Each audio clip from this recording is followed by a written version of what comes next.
Right. Good morning, good afternoon, good evening, whatever time it might be in your particular neck of the woods. So thank you very much for joining us for this webinar. The subject of the webinar is a practical guide to launching a security company in Europe. And we have some very experienced professionals who are going to be talking through and sharing with you their experience from both a sales and a marketing perspective in terms of providing you with real experience and advice and hints on a successful launch in the UK. So the people that we have speaking, we will start off, the order of that we'll be taking will be John Holland from John Holland Consulting.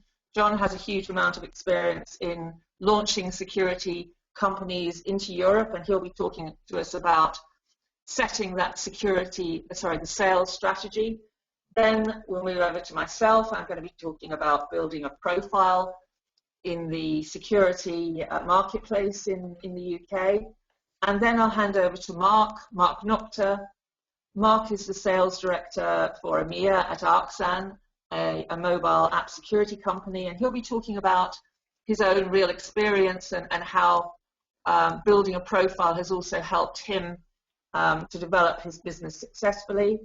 And then last but not least, we'll be handing over to Stuart Nairn Clark, who is the UK Vendor Alliances Director at Specialist Security Distributor Exclusive Networks, and he'll be wrapping up the presentations.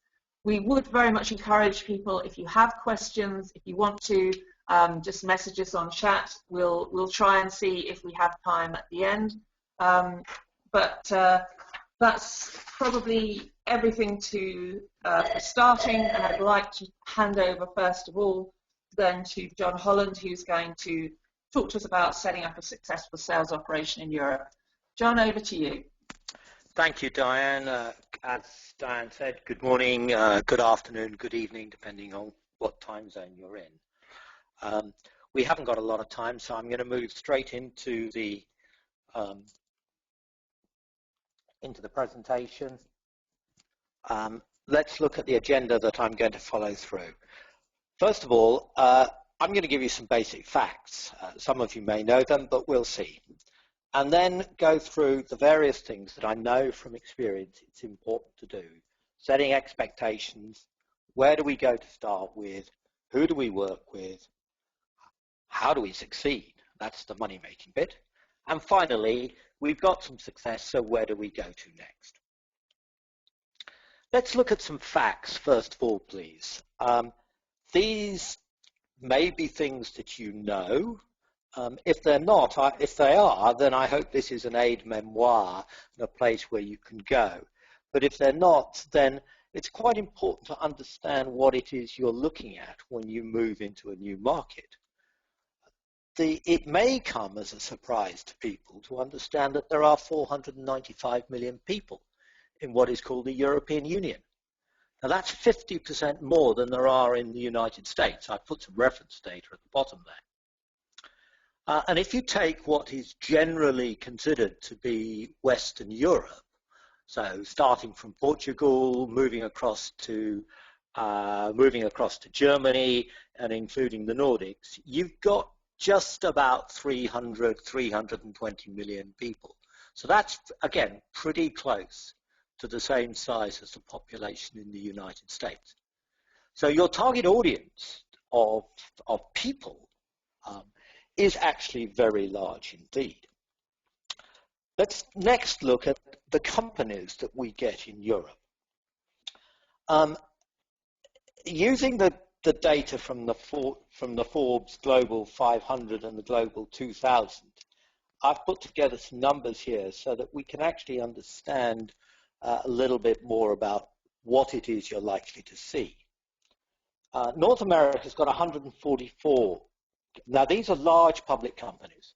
So they're people that are listed on the stock market in various countries, but they're not large private, they're large public companies. It's not to say there aren't also very many large private companies as well, but that data is more difficult to try and consolidate and get together.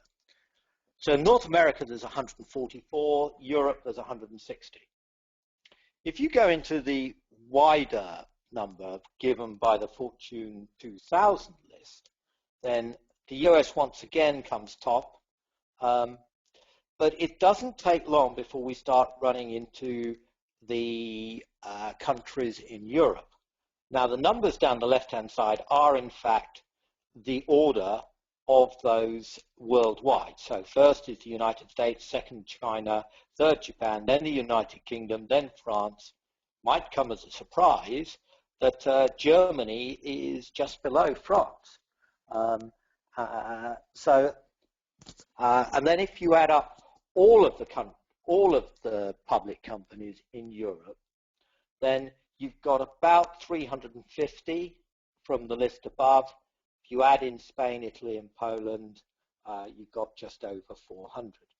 So again, the target market of very large companies is large. It's a significant opportunity, and it offers a significant place for organizations to make some real business, making revenue and making profits.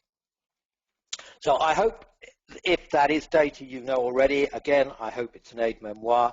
If it isn't data you know already, then I hope that helps you be able to set the scene of what it is you're going to be looking at if you were to start addressing the European market. If we move on now to actually starting off, well, as in just about everything one does in business, preparation is the most critical thing. And in the course of this presentation and this webinar, I'm going to be talking quite a lot about the preparation part, because you're going to hear about the execution of marketing from Diane. You're going to get a case story from Mark about how he has been successful and built his organization in Europe. We will diverse on certain things that I will recommend, and Mark has actually decided to do completely the opposite, but that's why plans always change and rules always are there to be broken. And finally, Stuart's going to be talking about his experiences of helping organizations in the channel. So first of all, what is it you're expecting to achieve? Now, again, it may sound trite, but I am amazed at the number of times I have spoken to companies coming over and they haven't really formulated the plans of what it is they actually expect to achieve.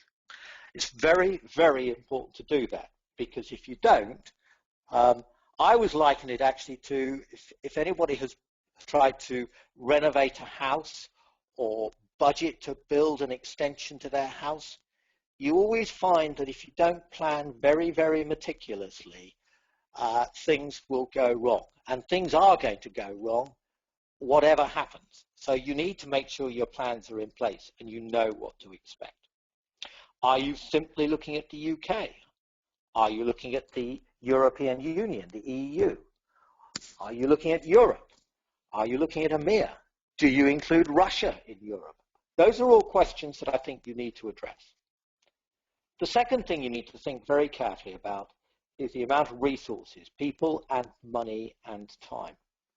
How much of those, because they are going to be things that you need to have very clear ideas of what it is you want, you are willing to spend, what it is you're willing to commit to, and the time in which you want to get a return. And plan, but be prepared to change. Change can sometimes be good, by the way. Change can often be because things have gone better. There's a company I worked with just recently where we managed to close deals with 3 of the most significant players in the financial service, the telecom, and the retail space in the United Kingdom in the first 7 months. Completely unexpected. And that meant that we could change our plans, in that case, positively. Okay, you are coming, but where are you going to base yourself? Where are you going to start? If you were solely driven by the size of the market, the German market in Europe is significantly larger than anywhere else. In market terms, that's followed then by France and or the UK. It's difficult to tell from the data at the moment which one is second and which one is third. Typically, though, the language commonality means that most organizations do look at the United Kingdom to start with. And typically, the first place port of call is London, because that's where most of us fly into when we come over from the United States. That's probably the city that most of us know about. I would point out London, inside London, is extremely expensive today. There's all the services that you want there, but you do pay for them, and it is expensive without a shadow of a doubt. Many American companies are basing themselves now just outside London in order to be able to utilize the transport links that exist and be able to get in and out. But I would highly recommend that you look outside London as well as in London. Another place which is quite common is Amsterdam. And we'll be talking about hiring people in just a moment. But typically, what I have found is one's plan may be to end up in London, but actually the best candidate to lead your team in Europe is based in the Netherlands. So you naturally will end up putting your headquarters or your starting office in that particular country. Or he or she may come from Germany. So that's another driver which will dictate where you might go. Home working is extremely common in Europe. People working for organizations that are starting up in Europe are quite used to working from home. And that significantly reduces the costs of starting up. And the final thing that you need to look at in that respect is the sales model you're going to take. Is it a direct sales model, which is the way Mark has gone? Is it a channel sales model, which is what Stuart is going to talk about? Or is it a mixture of both? My normal recommendation to people is to look at a model that includes both a channel and a direct sales, but making sure that you support and you ensure that your channel is successful. People is the most critical component. Again, when I'm asked, I recommend that you have somebody senior to lead the sales operation. He or she may not be a person to lead the team eventually, but you must have, in my opinion, you must have somebody that is senior and competent to lead the sales team to start with. The reason why that is important is you're going to rely on that individual to go out and represent you in front of major global organizations. And while the relative expense of hiring such a person may seem high, the reputational damage that can take place if you do not have a good person leading and being your first point of call might be significantly greater. And again, my recommendation is always to make sure that you include a pre-sales person when you're setting up. I think it is extremely difficult to show a serious commitment in a marketplace the size of Europe if you are not in a position to put a pre-sales and a salesperson in to start with. Training and support, again, in my experience, those are two things that are not always addressed as effectively as they should. I am a very strong believer in organizations coming over to Europe in having a mentor who is not necessarily the VP of sales, the worldwide VP of sales, but is a salesman, and to include that with a pre-sales person, so that the sales and the pre-sales person have somebody they can talk to who recognizes that part of their role is to help support these people, because they have far more first-hand experience of how to make sure that they are successful. And finally, if you're going to come to Europe, you need to tell people. You need to make sure that you have a strong and effective marketing plan in place so that you can get your message out and make sure your message is understood. Getting the first customer. I think you should just simply start from a point. It doesn't matter how you get the first customer. I've seen many ways by which the first customer has arrived. Luck, because somebody knows somebody and you happen to walk in the door at exactly the right time. You have a customer in the United States that has a subsidiary. Doesn't really matter. Do whatever it takes to get that first customer, because you need somebody in Europe who you can refer to and who will actually be a reference. Unfortunately, in our industry, in the security space, getting people to be public references is extremely difficult. But I have found that people are very willing to, are very comfortable with reporting their experiences and helping and telling their colleagues in other companies how they're doing. Another recommendation I would make is do not simply rely on a lead generation and a telephone selling operation out of the United States. There are very good operations in Europe, and I would strongly recommend to look at those. And again, support your channel, make sure you help them, support your local team, and ensure that your marketing organization is kept fully up to date and is able to share your successes. You have been successful. Where do you go to next? Europe is big. It's a very big marketplace indeed. And again, from my experience, opportunistic or customer-driven takes you out of your initial base.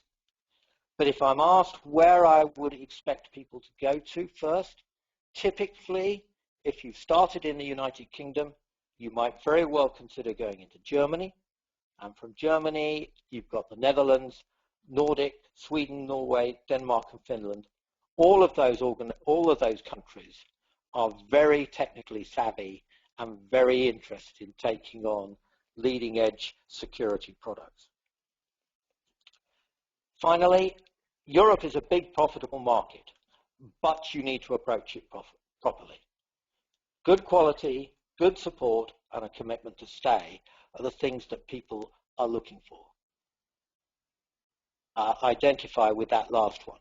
Large companies want to know that you are going to be here for the long term. Thank you very much indeed. And at this point, I'd like to pass across to Diane. Diane.